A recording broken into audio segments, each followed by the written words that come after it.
waraqibillaha fi kulli nafasin, dan murakabahlah engkau terhadap Allah pada tiap-tiap napas. Murakabah itu artinya salah satu maknanya adalah merasa diawasi oleh Allah. Nah, jadi merasa diawasi oleh Allah. Ini merupakan satu langkah pertama seseorang berada di jalan yang benar. Kalau orang sudah merasa kada diawasi Allah, kalau orang sudah merasa kada diperhatikan Allah, maka dia akan menempuh jalan halal haram dan sebagainya. Nah, waraqibillah fi kulli nafas. Murakabahlah engkau akan Allah pada tiap-tiap napas. Artinya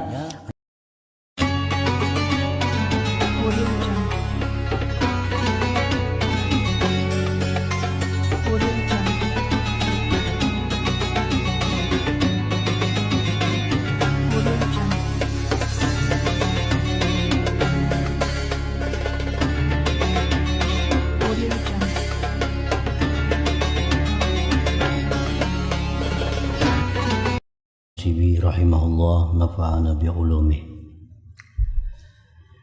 Wahasib nafsaka fi kulli khatrah, dan perhitungkanlah diri engkau pada tiap-tiap geritik yang ada di dalam hati, dan perhitungkanlah diri engkau pada tiap-tiap geritik yang ada di dalam hati, karena geritik itu adalah merupakan awal daripada kehendak, dan kehendak itu merupakan awal daripada perbuatan. Nah, disuruh kita menghitung geritik-geritik hati. Apakah ada geritik hati yang sifatnya kebaikan, atau geritik hati yang sifatnya adalah maksiat, atau geritik hati yang sifatnya adalah mubah, perkara yang dibolehkan. Para ulama menjelaskan bahwa dalam hal menghitung diri, muhasabah, itu ada terbagi dua. Ada muhasabah qablal amal, memperhitungkan diri sebelum melakukan perbuatan.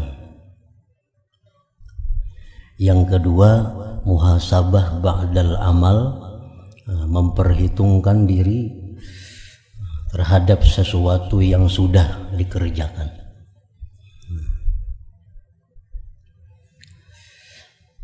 Yang pertama itu adalah memperhitungkan diri sebelum kita melakukan sesuatu.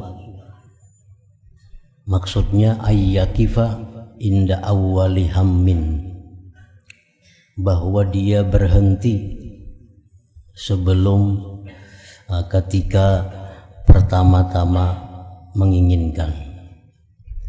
Dia berhenti terlebih dahulu sebelum melakukan sesuatu yang dia inginkan. Berhenti. Wala yubadiru bil amal, tidak langsung mengerjakan. Baik itu perbuatan yang mubah atau perbuatan taat, hendaknya tawakuf dahulu, berhenti dahulu sebelum melakukan. Artinya umpamanya perbuatan taat yang timbul dalam hati kita, jangan langsung kita lakukan, karena barangkali ada taat yang lebih utama lagi daripada apa yang kita inginkan itu. Nah, misalnya kita hendak memberikan duit ke sebuah masjid, nah itu satu kebaikan. Jangan langsung kita berikan duit itu ke masjid, tapi tawakuf artinya berhenti dahulu. Kita hitung dulu apakah ada lagi yang lebih perlu dari masjid itu. untuk menerima duit kita ini. Nah, itu artinya muhasabah sebelum amal. Karena apabila kita melakukan satu taat dan meninggalkan taat yang lebih utama, maka berarti di situ ada bahagian nafsu, ada semata-mata ikhlas karena Allah. Nah, misalnya kalau aku berikan duit ini kepada orang sakit yang kada kau obat, itu lebih ganal, lebih besar pahalanya daripada memberikan duit ini untuk pembangunan masjid. Tapi kita tetap menggunakan untuk pembangunan masjid. Nah, berarti kita kada ikhlas karena Allah. Kalau kita ikhlas karena Allah, pasti akan mencari yang lebih utama di sisi Allah. Nah, pasti mencari yang lebih utama di sisi Allah. Contoh mudah lagi misalnya, di waktu azan. Nah, di waktu azan itu amal yang paling baik kita lakukan adalah ijabatul muazzin, menjawab orang azan. Tidak ada amal yang lebih baik daripada itu. Orang azan itu yang paling baik adalah menjawab orang azan. Nah, sedangkan kita sedang membaca Quran umpamanya. Nah, apakah kita terus baca Quran kada menjawab orang azan, atau tutup dulu Quran menjawab orang azan? Nah, di situ amal yang utama adalah menjawab orang azan. Nah, kalau kita terus membaca Quran kada menghiraukan orang azan, berarti amal kita ini kada murni karena Allah. Kada murni karena Allah. Kalau karena Allah, jelas mengambil yang lebih utama di sisi Allah, yaitu menjawab orang azan tadi. Nah, jadi itu artinya muhasabah qablal amal, menghitung sebelum beramal. Apakah amal yang kau perbuat ini memang yang lebih utama di sisi Allah, atau yang nomor 2, 3 atau seterusnya. Nah, itu dalam hal taat. Nah, apalagi perbuatan yang haram, sudah jelas kita bakal hendak melakukan ini, jangan langsung dilakukan, barangkali ini maksiat. Nah, dipikirkan ini maksiat atau kada, haram atau boleh. Nah, kalau ini haram, ta'akhir, dia mundur. Nah, kalau ini boleh, nah di situ disuruh lagi kita menghitung. Oh, ini kau lakukan kada haram, boleh aja nih. Nah, boleh pun dihitung. Apakah ini boleh? Boleh ini bisa membawa kepada yang haram, atau boleh ini bisa membawa kepada yang boleh terus menerus, atau boleh ini membawa kepada kebaikan. Nah, apabila yang boleh ini membawa kepada kebaikan, maka itulah yang dilakukan. Nah, jadi sebelum kita melakukan satu perbuatan, kalau itu taat, jangan langsung dulu, kita muhasabah dulu, kita hitung adakah taat yang lebih baik daripada itu. Nah, yang kedua, kalau itu maksiat, jelas sudah kita mundur. Yang ketiga, kalau itu mubah ini pun diperhitungkan dulu. Karena ada perbuatan yang mubah tapi akibatnya kena haram. Itu banyak. Perbuatan yang sebenarnya mubah, kita memakai pakaian yang bagus, itu mubah sebenarnya, tapi ini bisa mengakibatkan kena kesombongan, keangkuhan. Nah, ini berarti mubah yang membawa kepada yang haram. Nah, kalau kita kada khawatir, ini pakaian bagus, kok kada khawatir, kok kada akan sombong, bahkan bisa membawa aku kepada menampakkan nikmat Allah Subhanahu wa taala. Nah, itu mubah yang membawa kepada kebaikan. Nah, jadi mubah pun kita mesti berpikir dulu, jangan sembarang mubah yang dilakukan. Nah, itu yang dimaksud muhasabah sebelum amal. Yang kedua, ada muhasabah lagi ba'dal amal. Kita menghitung lagi terhadap diri kita tentang yang dia perbuat daripada taat umpamanya. Nah, kita sembahyang, kita bersedekah, kita puasa, kita baca salawat, zikir, sesudahnya itu disuruh kita muhasabah, menghitung apakah taat yang sudah kita lakukan ini sesuai aturannya atau kada. Apabila sesuai, nah di situ kita disuruh untuk bersyukur kepada Allah. Apabila taat yang kita lakukan ini belum sesuai dengan aturannya, dengan haknya, maka disuruh kita istighfar, minta ampun dan berniat untuk memperbaikinya di belakang hari. Nah, setiap taat yang kita lakukan, di situ banyak hak-hak Allah yang mesti dipenuhi. Kita sembahyang, kita baca Quran. Nah, sesudah kita bertuntung baca Quran, kita disuruh satu, mengingat tadi baca Qurannya ikhlas kada. Nah, di awalnya ikhlas bang tadi, nah, pertamanya ikhlas, tapi di tengahnya bang ikhlas kada waktu membaca Quran tadi. Amal itu bisa awalnya ikhlas, tengahnya bisa hilang ikhlasnya. Contohnya kita baca Quran sorangan, tiba-tiba ada orang datang. Orang melihat kita baca Quran, timbul hati kita ada senang, ada gairah. Nah, itu ikhlas kita rusak di tengah amal. Nah, kita lihat ikhlas kita waktu beramal tadi. Oh, sudah ikhlas. Yang kedua, hak amal itu adalah apakah amal kita ini sudah sesuai dengan petunjuk Rasul atau kada sesuai. Nah, yang ketiga, kita beramal itu kita syuhudul minnah.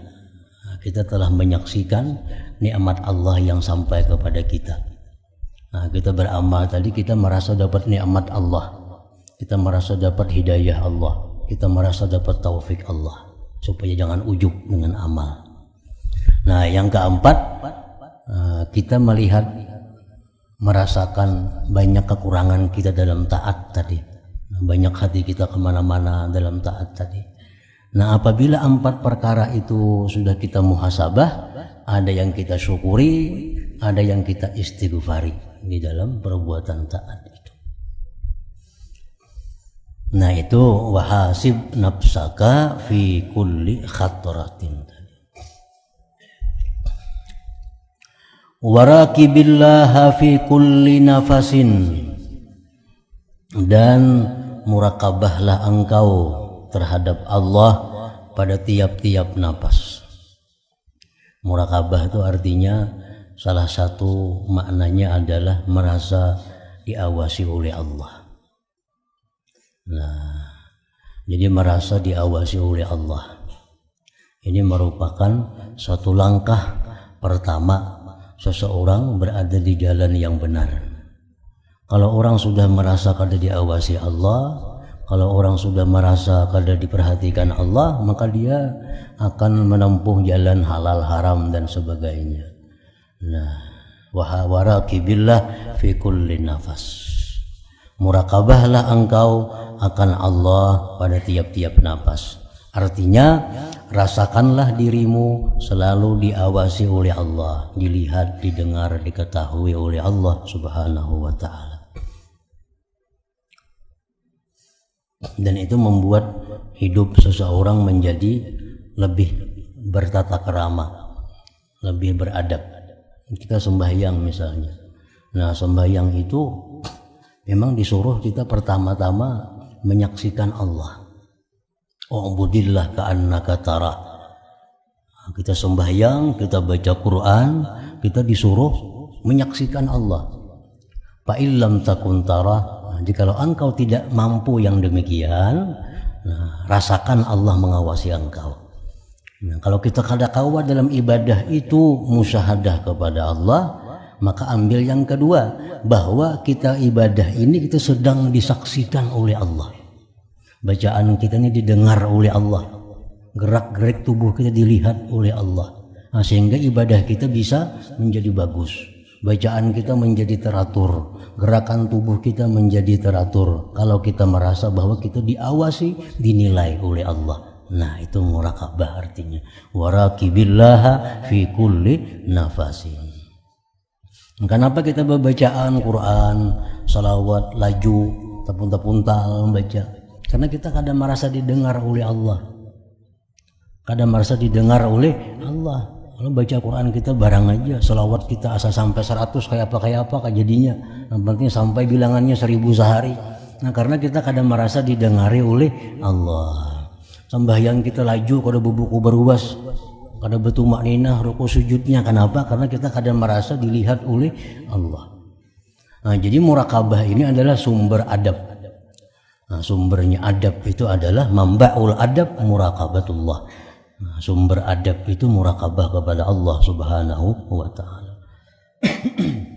Ini baik di tengah orang banyak atau sorangan sembahyang bagus, rapi teratur sembahyangnya karena dia merasa diawasi oleh Allah Subhanahu wa taala.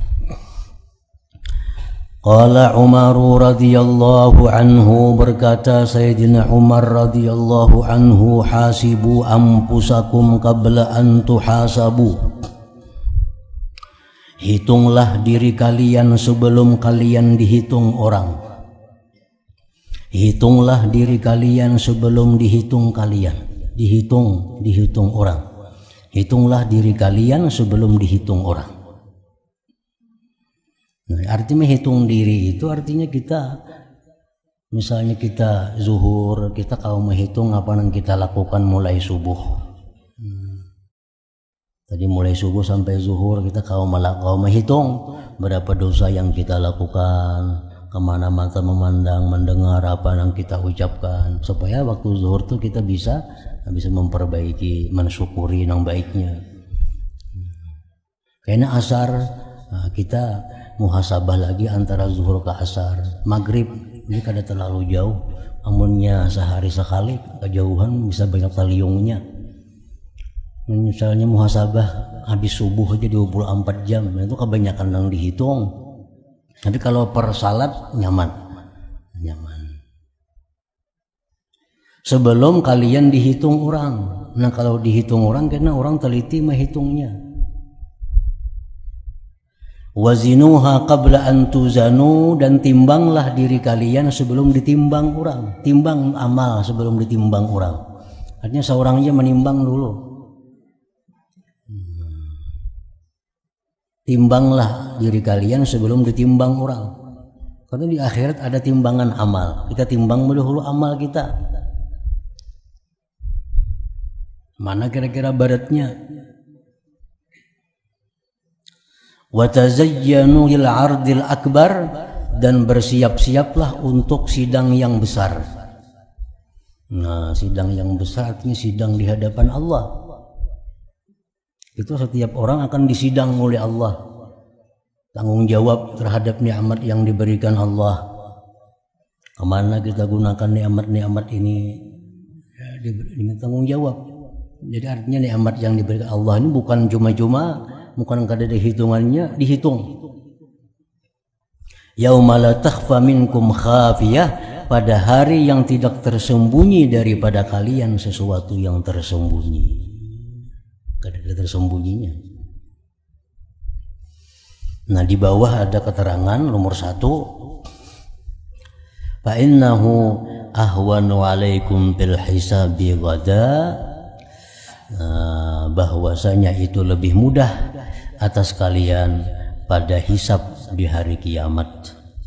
Antuhasibu anfusakum al yauma, bahwa kamu hisab diri kamu sekarang. Kalau sudah kita hitung, kita rapiakan, nyaman.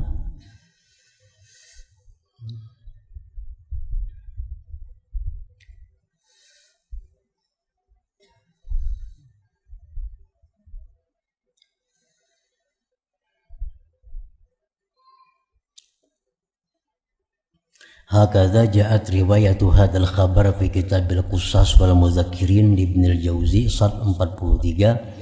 Waja'atil ibarat binuskati jim wazinuha qabla an tuzana alaikum, ay ista'iddu wa tahayya'u. Arti wa tazayyanu artinya bersiap-siaplah untuk menghadapi sidang yang agung.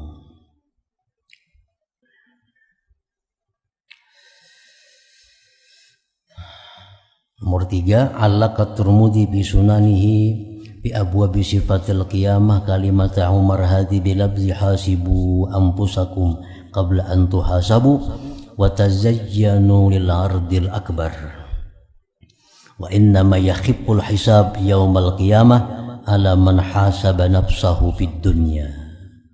Hanya saja ringan inting perhitungan pada hari kiamat atas orang yang telah menghitung dirinya pada dunia ini.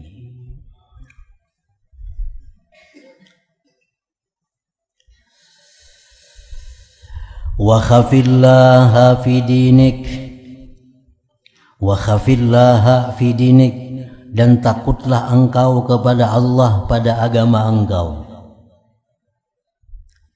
Takutlah engkau akan Allah pada agama engkau. Maksudnya, takutlah kepada Allah pada agama engkau, bahwa agama kita ini hilang di tengah perjalanan hidup kita. Nah, itu yang kita takuti.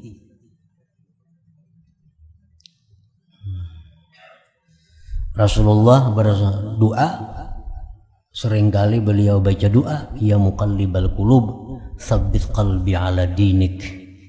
Itu tanda ketakutan beliau atas agama. Ya muqallibal qulub, wahai Tuhan yang membulak-balikkan hati, tsabbit qalbi ala dinik, tetapkanlah hatiku atas agama engkau.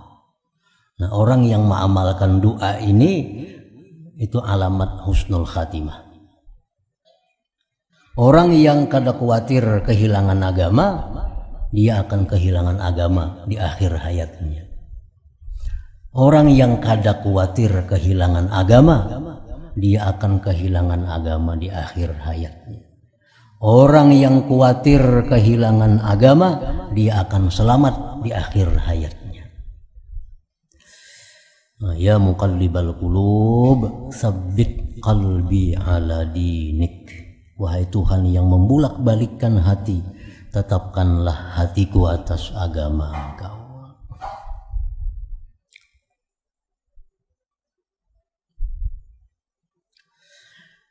Warjuhu bi jami'i umurik, dan berharaplah engkau kepada Allah pada sekalian perkara engkau. Berharaplah engkau kepada Allah pada sekalian perkara engkau.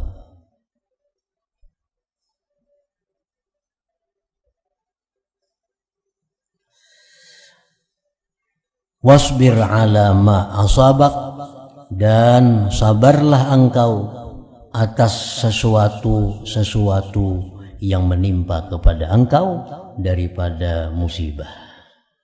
Wasbir ala ma asabak. Nah, di bawah tuh ada nomor 2, wala tazunnanna annal karba la yantahi zilluh falikulli syai'in ajal. Jangan kamu menyangka bahwa kesusahan, kesulitan itu tidak akan berakhir. Nah, jangan menyangka bahwa kesusahan itu terus-menerus. Jangan menyangka itu. Karena tiap-tiap sesuatu itu ada masanya, temponya. Jadi di waktu kita susah, artinya apakah yang kita hadapi? Nah, jangan kita menganggap bahwa ini bakal salawasan. Jangan, karena ini pasti ada batasnya. Wa'lam annal faraja ya'ti min qalbi syiddah waddik, bahwa kelapangan itu datang dari hati yang sempit dan sulit. Wa syawahiduhu katsirah, wa minha qauluhu ta'ala wa basyiris sabirin. Allah berfirman dalam Quran mengkhitab kepada Rasulullah SAW, wa basyiris sabirin, berikan kabar gembira kepada orang yang sabar. Berikan kabar gembira kepada orang yang sabar, karena satu saat mereka akan mengalami sebaliknya, kegembiraan, kelapangan. Walam yakul, Allah tidak berfirman wasallis sabirin. Allah kadang menyuruh kita menghibur orang-orang sabar, tapi disuruh kita mengabarkan kabar gembira kepada mereka. Wa inna ma qala wa basyiris sabirin liyufida anna sabira, bahwa orang yang sabar yastaqbilu bisyaratan, dia akan menghadapi kegembiraan, min farajin kalapangan, au ajrin atau pahala, au nasrin atau pertolongan, au yusrin atau kemudahan.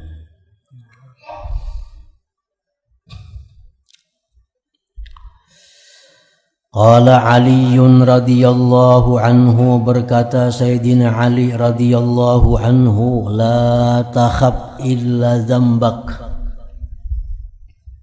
janganlah kamu takuti kecuali dosa engkau.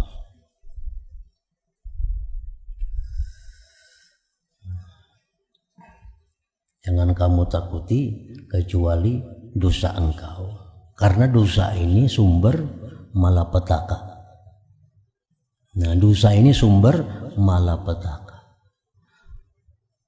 Setiap dosa yang kita perbuat itu pasti akan menimbulkan bencana kepada kita.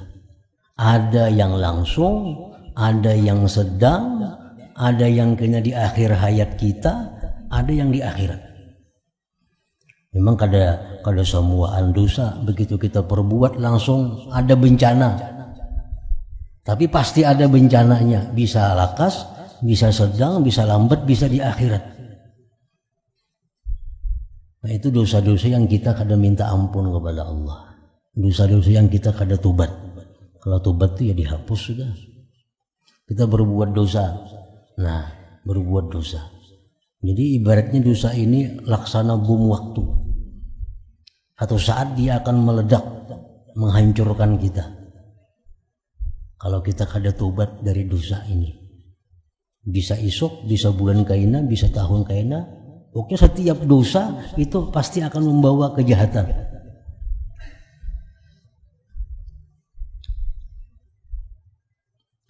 Wala tarju illa rabbak, dan jangan kamu berharap kecuali kepada Tuhan engkau. Jangan kamu berharap kecuali kepada Tuhan engkau. Nah, di bawah ada keterangannya. Yang paling bawah, wa dzakara Ibnul Jauzi fi kitab Al-Luqati fi Hikayatis Salihin bil Hikayat, qala Abdurrahman ibnu Ibrahim Al-Fihri, ata rajulun ba'dal umara bihajatin fawajadahu sajidan yad'u rabbah azza wa jalla faqala hadha muhtaj ila ghairihi fakaifa ahtaju ana ilaihi lima la arfa'u hajati ila man la takhtaliju ay takhtalitu wa tata'akharu hawaiju indah. Datang seorang laki-laki kepada sebagian pejabat untuk minta suatu hajat. Laki-laki dalam kesusahan datang ke rumah pejabat. Begitu dia temui pejabat itu sedang sujud pejabatnya. Nah, pejabatnya sedang sujud berdoa kepada Allah. Ujar si laki-laki tadi, ini pejabat minta kepada Allah. Kenapa aku minta lawan inya? Nengku datang ini, pejabatnya sujud minta kepada Allah. Kenapa aku minta lawan pejabat ini? Kenapa tidak aku laporkan hajatku kepada Tuhan?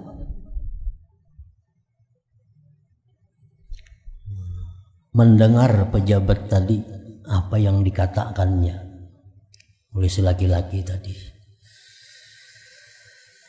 Falamma rafa'a ra'sah qal, manakala selesai si raja tadi berdoa, raja tadi berkata, pejabat tadi berkata, alayya birrajul. Mana laki-laki tadi? Laki-laki yang datang tadi mana? Fa'utiya bihi. Nah, orangnya ini nah, yang datang tadi. Faqala, ujar raja, ujar pejabat tadi, a'tuhu asyrata alaf. Beri dia 10.000. Beri dia 10.000. Nah, jadi belum mengutarakan lagi hajatnya kepada pejabat ini, sudah diberi pejabat 10.000. Kenapa? Karena dia melihat bahwa kenapa aku minta lawan pejabat, jangan minta lawan Allah. Pejabat lawan Allah Ta'ala juga minta. Nah, hanya dengan itu dibukakan Allah hati pejabat ini untuk memberikan ini 10.000. Wa qala, jar pejabat tadi, innama a'taka hadza man kuntu ad'uh wa ana sajid wa man raja'ta ilaihi. Yang memberi engkau 10.000 ini adalah orang yang aku mintai tadi, yaitu Allah. Yang memberi 10.000 ini adalah Allah Subhanahu wa Ta'ala. Nah, jadi artinya jangan berharap sesuatu kecuali kepada Allah Subhanahu wa Ta'ala. Wala tarju illa rabbak. Wala yastahil ladzi la ya'lam ay yas'ala hatta ya'lam. Janganlah malu, janganlah supan orang yang tidak tahu bahwa dia bertanya sehingga tahu. Jangan supan untuk bertanya terhadap perkara-perkara yang dia tidak tahu. Wala yastahi may yus'alu amma la ya'lam ay yaqula la a'lam. Dan jangan pula supan, jangan juga malu orang yang ditanya dari sesuatu yang dia tidak tahu bahwa dia mengata aku tidak tahu. Kita misal ditakuni orang, hukumkah apakah, kita kada tahu. Jangan malu kita menjawab aku kada tahu. Nah, jadi orang yang kada tahu jangan supan betakun, dan bagi yang ditakuni jangan supan bepada kada tahu kalau memang itu kada tahu.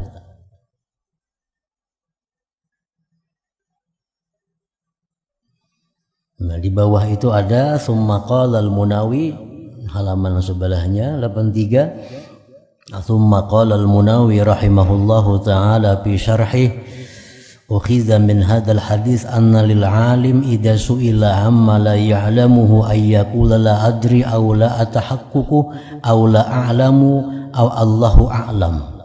Wa qaulul mas'ul la a'lam la yadha'u min qadrihi kama yazunnuhu ba'dul jahalah.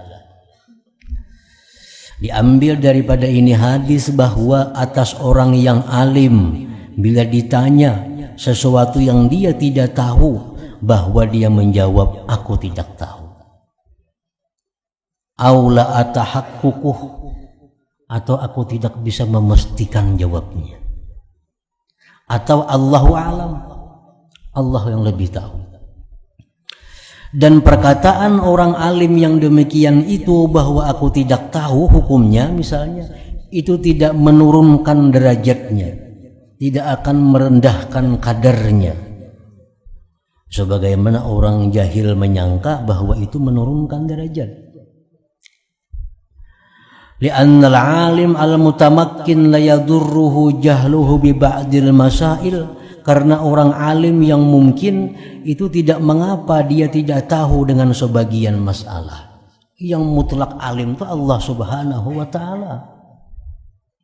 Kalau kita biasa banyak ada tahu dengan hal-hal itu tuh biasa.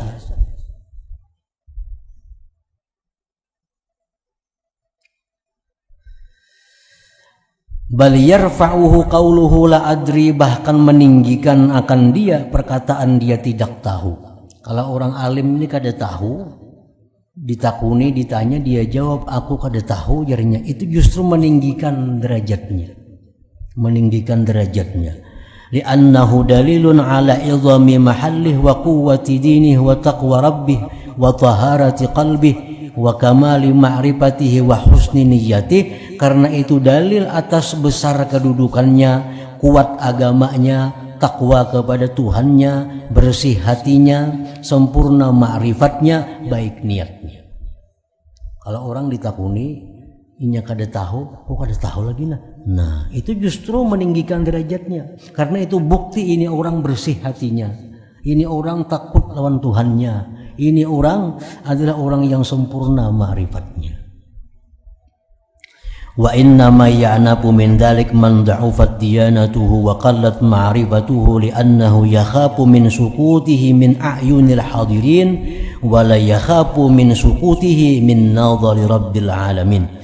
Hanya saja enggan dari yang demikian orang yang lemah keagamaannya, sedikit makrifatnya, karena dia takut gugur namanya di sisi manusia, tidak takut gugur dia dari pandangan Allah Subhanahu wa taala. Yang enggan berkata kada tahu itu orang yang jahil. Yang enggan berkata kada tahu itu adalah orang-orang yang tidak takut kepada Allah Subhanahu wa taala. Ini kada tahu. Orang ditakuni orang, apa ini hukumnya? Kada tahu. Jangan dikira-kira. Hukum itu kada kawal dikira-kira. Nah kita bapadah kada tahu, itu pahalanya kada lebih besar, kada lebih kecil daripada kita menjelaskan perkaranya. Orang bertakun hukum, kita tahu nih, kita jelaskan, itu pahala. Orang bertakun hukum, kita kada tahu, jadi kita nggak kada tahu nah itu pahalanya sama aja lawan yang tadi, sama aja pahalanya.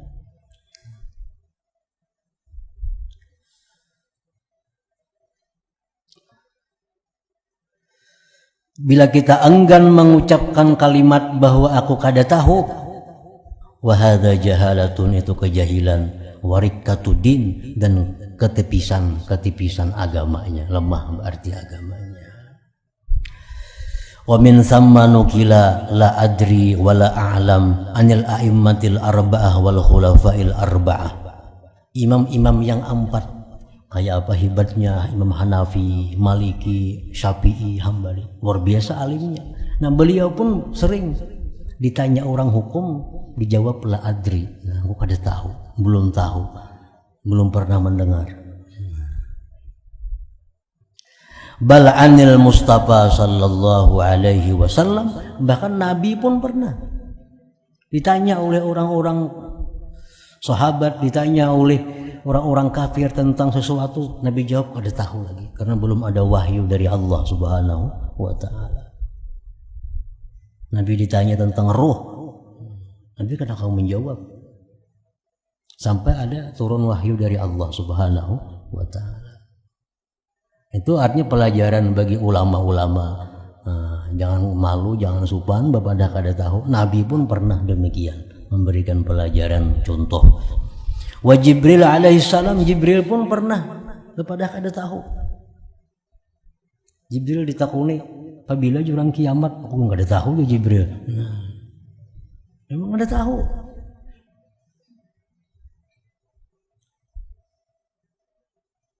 Kama ja'at dzalik bi hadis wa khairul biqa al masajid.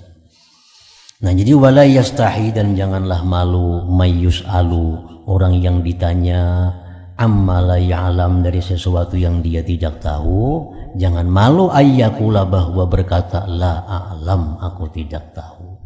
Jangan malu, karena kalau kita urusan mencari keridhaan Allah, mencari pahala dari Allah, itu pahalanya kada kalah dengan orang yang bisa menjelaskan tadi. Berapa rukun Islam? Rukun Islam 5. Dia tahu, 1 syahadat, 2 sembahyang, 3 ini, 4, 5 ini. Nah saya kong tahu nih berapa rukun Islam? 5. Kenapa? Ada tahu ingat lagi nah. Itu kalah pahalanya dengan yang pertama tadi. Nah kemudian wa'alam anna sabra minal iman bimanzilatir ra'si minal